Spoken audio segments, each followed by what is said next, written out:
दमोह देहात थाने की नरसिंहगढ़ चौकी अंतर्गत एक मामला सामने आया जहां जमीनी विवाद पर गोली चली है। दमोह जिले में इसी तरह से जमीनी विवाद पर गोली चलने के मामले सामने आते हैं। जैसे ही फसल आती है, लगातार अपराधों का ग्राफ तेजी से बढ़ता है। गोली चलने के मामले भी सामने आते रहते हैं। जमीनी विवाद पर यह गोली चली है। नरेश पटेल और सत्यप्रकाश पटेल को ये गोली लगी है।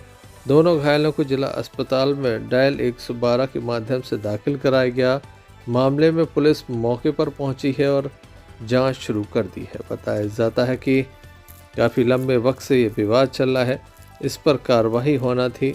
250 की यह कार्रवाई सोमवार के दिन सुनिश्चित की गई थी। उसके पहले ये हमला किया गया। इसके पहले भी परिवार पर हमला किया जा चुका है।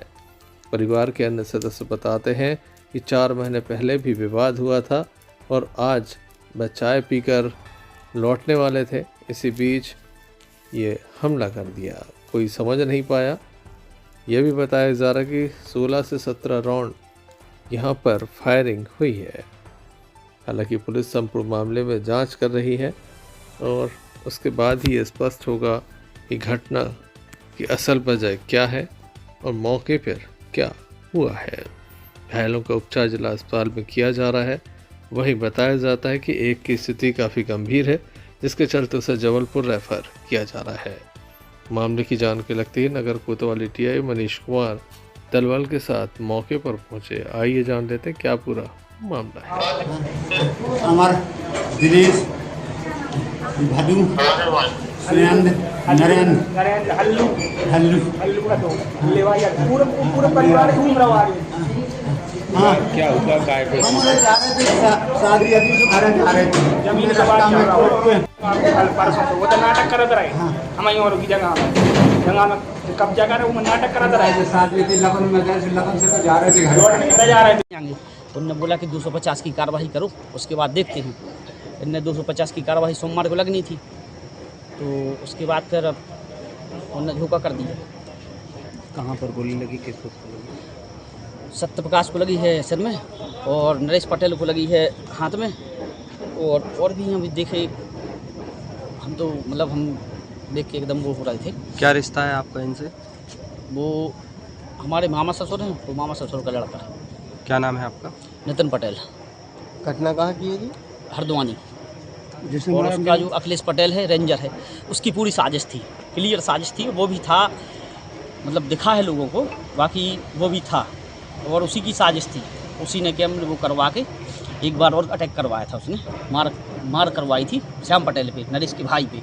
अभी 4 महीने पहले पुरानी बात है, 4-5 महीने पहले। अखिलेश पटेल का पूरा हाथ है उसमें, और भी लोग शामिल हैं। वो होगा खुलासा। आप लोग कितने लोग थे? हम लोग कुछ नहीं, 4 लोग थे। चाय पीने जा रहे थे। 2 लोग वो थे, मतलब बाप बेटा वो थे, 2 लोग हम लोग थे। तो चाय पीने जा रहे थे, तो एकदम से हमको क्या मालूम कि क्या हो रहा है। गोली चली, हम सब भाग दी वहाँ से। क्या कर रहे हैं? किसने चलाई गोली? दिनेश पटेल, अमर पटेल और उसका छुल्ला का भांजा है देवी पटेल और क्या नाम से नरेंद्र पटेल। भैया, आप जिस रेंजर का नाम ले रहे हैं, हाँ। जिस पर आप आरोप लगा रहे हैं, हाँ। उनका क्या रिश्ता है उनसे? क्या तो कैसा है? दिनेश पटेल है जो मुख्य आरोपी है, उसी ने गोली चलाई। और भी साथ में थे जो, सब ने गोली चलाई है। कम से कम 16-17 राउंड हुए, फेर हुए वहाँ पे। तो उसका भाई है दिनेश पटेल और गुड्डू पटेल जो मारने में था। कहाँ रेंजर है वो? ये मालूम नहीं मुझे कहाँ रेंजर क्या है। और बाकी उसी का पिछली बार भी षड्यंत्र करवाया था उसने पूरा, तो मरवाया था क्या नाम से श्याम पटेल, उनकी चाचा को। सबको मालूम है, पूरे क्षेत्र को मालूम है किसने मरवाया था। लेकिन फिर भी इसके बाद भी फिर ये घटना हुई। सर क्या कंडीशन है? ये सूचना मिली कि अस्पताल में गोली लगने से कुछ आहत यहाँ पे आए हुए हैं और वरिष्ठ अधिकारियों द्वारा भी सूचना दी, कंट्रोल से भी मुझे प्राप्त हुई। तत्काल मैं यहाँ पे आया, यहाँ देखा कि यहाँ पे एक लड़के को सिर के पास गोली लगी है और एक व्यक्ति को हाथ में गोली लगी है। उनसे जो नाम पता पूछा गया, उन्होंने जो बताया कि वो हरद्वानी गाँव के हैं। साथ में ये थाना दमोह देहात के अंतर्गत आता है। इनका ज़मीनी विवाद था और आज शाम को ही अभी कुछ समय पूर्व भी उन्होंने बताया कि वहाँ पर कुछ शादी समारोह चल रहा था, उसमें ये लोग आए हुए थे और वहीं पर जो जिनसे इनका ज़मीनी विवाद था वो लोग वहाँ पे आ गए। और इसमें एक सत्यप्रकाश पटेल को और उनके पिताजी को, सत्यप्रकाश को सिर के पास में और उनके पिताजी को हाथ में गोली लगने का वो बता रहे हैं। उनके पिताजी बोल पा रहे हैं, उन्होंने ही बताया जो भी जानकारी दी है। तो इसके आधार पर अभी उन्होंने जो जानकारी दी है कि ज़मीनी विवाद के कहाँ से विवाद हुआ और उसमें गोली चली, और अभी इनको तत्कालीन डॉक्टर द्वारा रेफ़र किया गया है। और हमारे साथ यहाँ पे एसआई अकरम भी हैं जो कि इसी थाने से संबंधित है, उनके द्वारा कुछ एक बयान नोट किए गए हैं और जो चश्मदीद है उनसे अभी आगे की जानकारी ले जाकर वैधानिक कार्रवाई की जाएगी। दर्जन भर लोगों ने मतलब बड़ी संख्या में फायर किए हैं क्या? अभी जो पूछपरछ में आया है तो उन्होंने मुख्य रूप से अभी 2-3 लोगों के नाम बताए हैं, लेकिन अभी जो चश्मदीद वहाँ पर रहे हैं वो और क्या जानकारी देते हैं उसके आधार पर अग्रिम वैधानिक कार्रवाई की जाएगी। कितने राउंड कुल फायर हुए कुछ जानकारी की? अब जो उनके पिताजी जो थोड़ा बोल पा रहे हैं उनके द्वारा तो बताया गया कि जैसे ही उन्होंने गोली की आवाज़ सुनी वो दौड़ के गए तो देखा कि उनके बेटे को गोली लगी है, और उन्हीं में से जो गोली फायर कर रहे थे उन्होंने किसी ने गोली फायर की जो इनके हाथ में लगी है।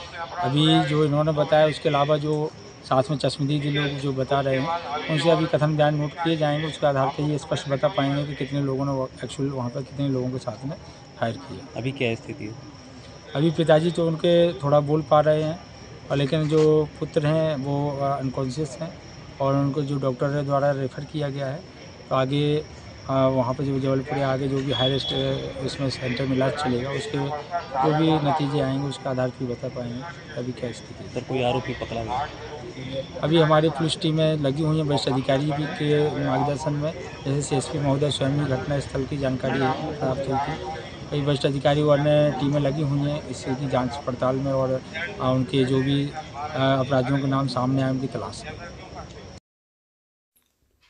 देखने लायक होगा पुलिस कब तक आरोपियों को पकड़ पाती है। घटना बेहद ही गंभीर बताई जा रही है।